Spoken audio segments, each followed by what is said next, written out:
These should probably be different colors. Yeah. Uh-huh. Yeah.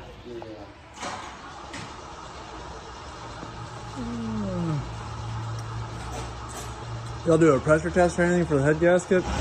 Okay. Okay, it's here. Cool. Yeah, so the truck is on the lift.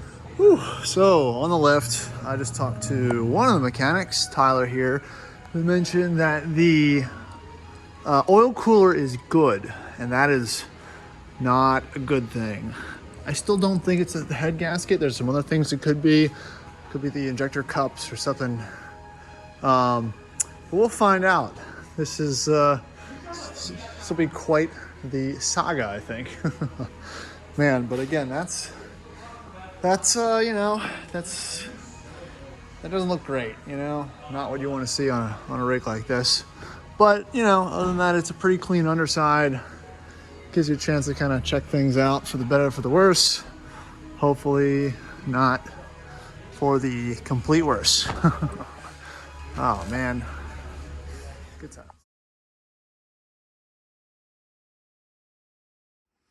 Howdy, welcome back to the Addicted Motors YouTube channel. I'm back at Sports Car Workshops, and yeah, that's not a sports car, that's a truck. But before we start talking about that unfortunate topic, let's see what we have going on in here.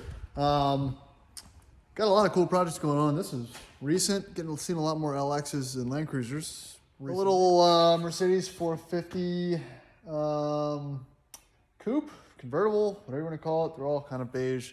Not really my thing. These two are a little more interesting. We have a 348 and a 328 GTS. Both received engine out, time belt services, and this one got a little bit more.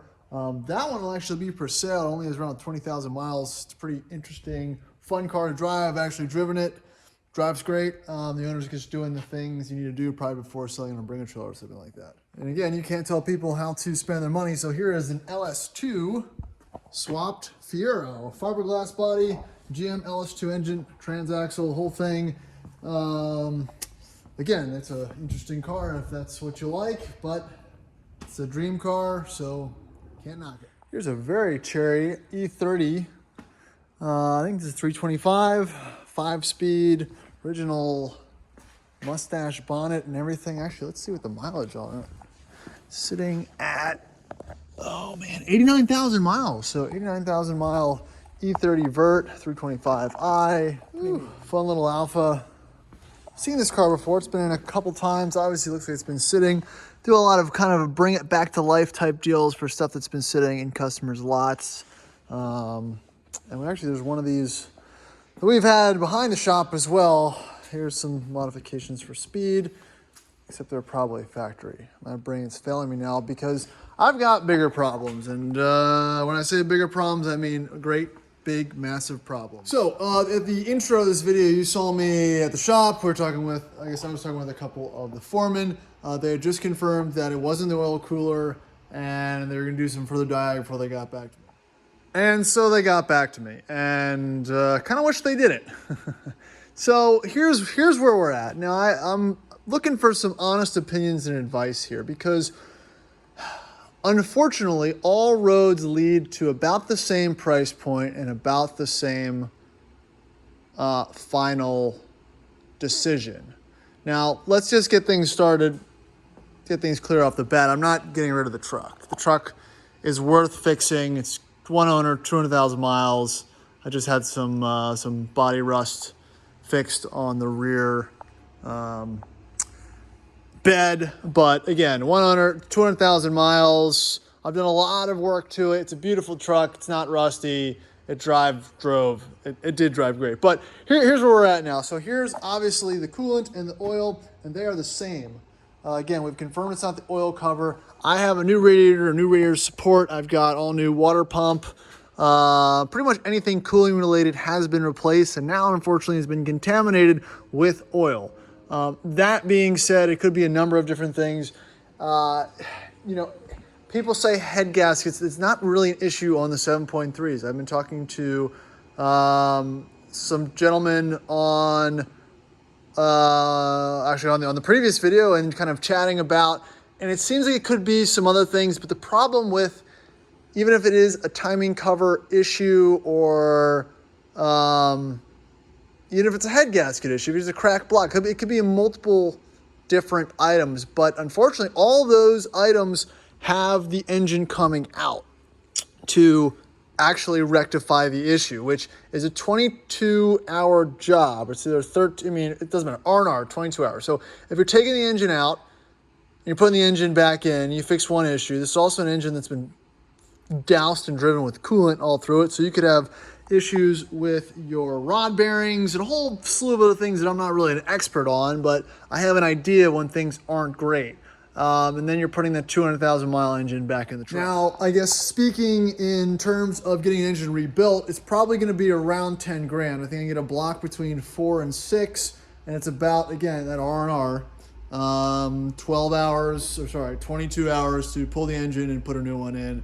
And if it's a rebuilt block or if it's a new block, they still have to transfer all the old parts and pieces on, injectors. I mean, I could have additional things, parts, pieces, labor that's going to be incurred in that time slot.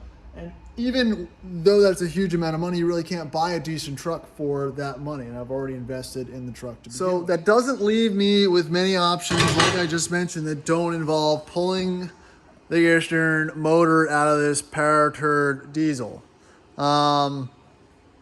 Yeah, I mean, so it's either pull the water pump, inspect the timing cover, determine that there's a pinhole or a large hole or a large leak, which would need that gasket and that piece removed, which would involve the engine coming out. I could buy a used engine, again, for that 22 hours of labor, pull my potentially okay engine out and put an unknown, even if it's a warranted engine in that could still have issues. I also wouldn't have my tune and some of the other stuff that kind of make this truck fairly decent. And I'm also dealing with potentially, I think the heater core could be plugged up. I mean, there's a lot of things going on that could have additional damage. So recap, used motor, like for like swap, hope for the best. And that's not to mention all the other things that I'd like to get done for this car. I think I need new front leaf springs and a whole bunch of other stuff. Option 2, pull the motor, fix the timing cover, potentially have other issues. Option 3, rebuild the motor. Spend about $4,000 to $6,000 on a decent built bottom end. Swap a lot of my components on. There's get $900 back for a core charge, and then probably be in it for another $4,000 to rebuild and put the motor back in. And at that time, I'd still have a gas gauge that wasn't working, a cracked windshield, and potentially need new leaf springs and a front end and tires and all the other things that happen to be going on with old cars. So guys, there's a conundrum. I don't think I've ever had a video like this before where I've killed, well, I didn't kill the car. The car, something happened. I'd love to know what happened. I don't think I'll ever figure it out. I was talking to a buddy of mine who said it could be 7.3s don't like cruise control. If that's true, please let me know. I did, if you saw the video, I was running up Afton Mountain using cruise control, seeing how well it would hold the truck at speed. I don't know. I don't think cruise control killed it, but it could have been a contributing bunch of factors. I've only put about 500 miles on this truck since I had the cooling system, the oil cooler, all that fun stuff replaced, which is super unfortunate because that was very costly as well. And yeah, I'm just kind of at the point where I have to spend probably around $10,000 no matter what I do. So I don't know. I was just getting ready to use it at the cabin and some other things this year. So it's unfortunate timing. I don't financially have 10 grand to throw at a toy because that's basically what it is. It's not a daily driver. I don't need it. It's just a very useful thing to have. That's why I bought it, so I can pull things and transfer things and, do the whole truck thing. So, unfortunately, that's where I'm at. I've got a lot of time to make decisions, so this is less of me just putting a video out and more of really like to hear from the diesel community. The other option is bring it to a diesel specialty shop. I'm not against that at all. Obviously, these guys here are good at what they do. They've got diesel experience, but there are some shops that specialize in doing only this, which might have a different take on things. But unfortunately, what you want to avoid is spending, thousands and hundreds of dollars or thousands of dollars in diag, only to lead to the same conclusion that you're just putting off. So I'm a pretty logical person. I don't want to spend more just diagging something that we know is an issue. So yeah, I don't know. I've got decisions to make, and they will be made. So again, I'm looking for feedback, looking for input. We'll see. You know, this is where it was leaking before when I pulled over on the side of the road. I'd love to see what that, I guess it probably blew out from the oil, the dipstick, I'm assuming. So I don't.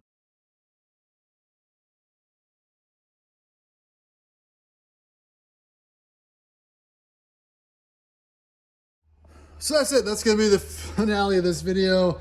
No good news, but it'll be a long-term project that will continue on the channel. So appreciate you guys watching. Please like and subscribe.